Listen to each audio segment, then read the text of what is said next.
Nah, ini ya, jadi ini adalah fungsi log sebagai geofisis ya. Jadi sebagai seorang geofisis, manfaat dari log ini adalah untuk menentukan uh, berapa kedalaman dari top reservoirnya ya. Lalu ada potential, apakah si reservoir ini potensial untuk dikembangkan mungkin ya, dari si data seismik dan si data log.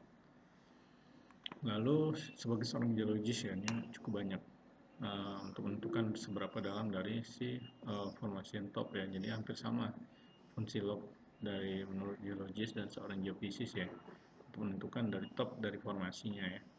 Lalu apakah si lingkungannya cocok untuk si akumulasi dari hidrokarbon ya. Jadi ini bicara tentang petroleum system ya.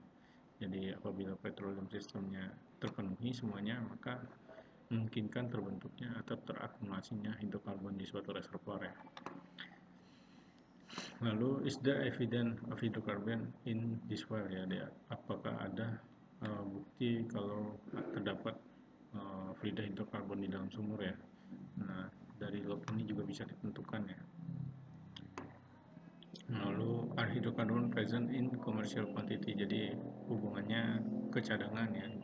What are the reserve, could the formation become commercial, jadi tiga ini hubungannya ke cadangannya, jadi ujungnya adalah keekonomian ya. How good a well is it? Nah, jadi dari data log juga kita bisa mengetahui seberapa bagus si sumurnya ya. Jadi apakah mungkin bisa dilihat dari ini ya, CBL mungkin ya, semen bond log. Jadi dari semen bond log kita bisa mengetahui di mana daerah-daerah yang cementingnya kurang bagus ya. Jadi bisa dilakukan secondary cementing atau squeeze cementing ya. Lalu use of log drilling engineer, jadi what is the whole volume for cementing ya. Jadi sebagai seorang drilling engineer, manfaat dari data log ini bisa digunakan untuk menentukan volume dari suatu lubang bor ya. Setelah diketahui volume suatu lubang bor, kita bisa mengetahui volume dari cementingnya ya. Volume dari semen yang dibutuhkan untuk dilakukan kegiatan cementing. Lalu ada any keyset or severed dog leg in the well, jadi apakah ada peralatan-peralatan seperti ini ya, keyset or severed dog leg yang tertinggal di dalam sumur ya. Where can you get a good packer or sheet for testing, jadi menunjukkan di mana kedalaman yang baik untuk memasang packer ya. Lalu rate of penetration of drilling bit, jadi untuk menentukan ROP yang pas ya saat pemboran, rate of penetration. Analysis of drilling, cutting, and drilling mud, jadi untuk menentukan analisa cutting dan drilling ya. Lalu menentukan gain or loss ya, penambahan ataupun pengurangan dari si lumpur pemboran itu ya. Kalau gain mungkin berarti ada intrusi dari fluida formasi, kalau loss berarti adanya zona rekahan itu artinya ya. Nah, ini adalah fungsi log sebagai reservoir engineer ya. Jadi reservoir engineer need to know how thick the pay zone ya, berapa tebalan dari si zona produktifnya. Ini hubungannya ke cadangan pasti. How homogen is the section, jadi untuk menentukan seberapa homogen suatu reservoir bisa dilakukan dengan analisa CVT mungkin ya. What is the volume of hydrocarbon per cubic meter, berapa cadangannya intinya ya. Will the well pay out, jadi apakah si sumur ini berproduksi atau enggak gitu mungkin ya. Lalu fungsi log sebagai seorang production engineer ya. Jadi the production engineer is more concerned with where should the well be completed. Jadi pada kedalaman berapa mungkin sumur ini harus dikompresi ya, atau diperforasi ya, di finishing sebenarnya. What kind of production rate can be expected, jadi dari data log mungkin bisa juga sebagai acuan untuk menentukan rate optimum ya. Jadi ada rate maksimum, ada rate optimum. Kalau rate maksimum dia rate yang paling besar ya, tapi kalau rate optimum rate yang terbesar yang tidak menimbulkan problem saat produksi, mungkin seperti itu ya. Lalu will there be any water production, apakah mungkin akan terjadi problem berupa water produksi itu ya, mungkin seperti water cooling ya gitu, sehingga kita bisa setting pompanya pada kedalaman berapa gitu ya.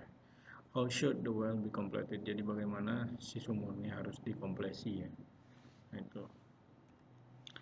Lalu next, nah ini adalah contoh-contoh data bawah permukaannya. Jadi ada data drilling cutting, MATLAB, pressure tension test, core, lalu well-log, dan seismic. Ini adalah materi yang kita pelajari ya.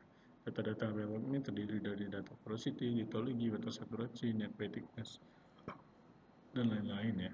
Itu. Nah ini logging cost ya, jadi biaya dari kegiatan loggingnya ya, sangat mahal.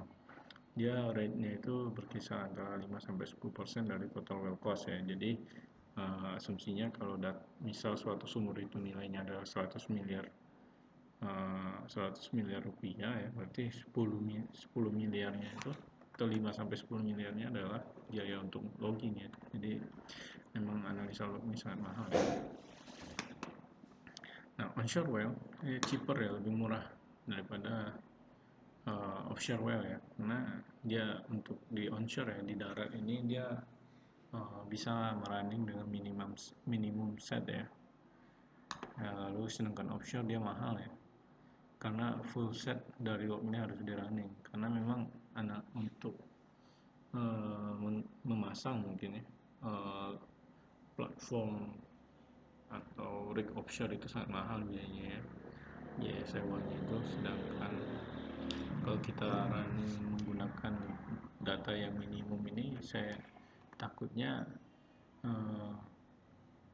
hasilnya itu kurang optimal ya. Jadi dibutuhkan kita running semuanya supaya hasilnya itu semakin detail ya, atau datanya itu semakin banyak. Nah, it's run even if hydrocarbon are not found. Jadi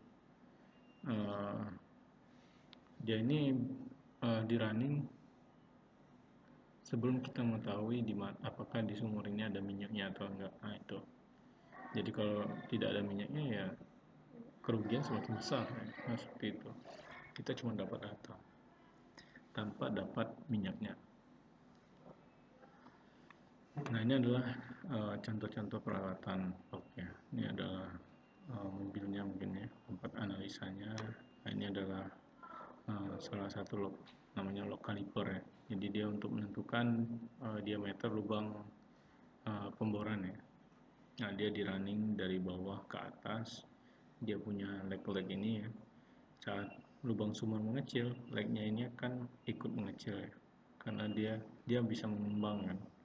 Jadi saat ditarik dia diturunin dulu dari bawah, baru sampai ke bawah dia ngembang, ditarik ke atas. Saat terjadi penurunan lubang bor, si kakinya ini bakal mengecil sehingga terbaca terjadi penurunan diameter lubang bor, seperti itu ya.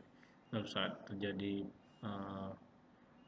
runtuhan di lubang bor ya, atau rekahan, dia juga membaca terjadi pelebaran lubang bor, mungkin seperti itu ya. Nah ini adalah contoh. Jadi analisa logging itu ada dua jenis ya, ada wireline logging ya, dia di running menggunakan kawat baja seperti ini ya. Jadi toolsnya itu diturunin dulu baru ditarik ke atas permukaan. Sedangkan yang kedua adalah logging while drilling. Jadi logging while drilling ini peralatannya dipasang saat di rangkaian pipa pemboran. Jadi saat dilakukan pemboran, si LWD ini akan langsung menganalisa lapisan-lapisan yang ditembusnya. Oke. Plus pasti ada plus minusnya. Nah ini basic principle-nya ya.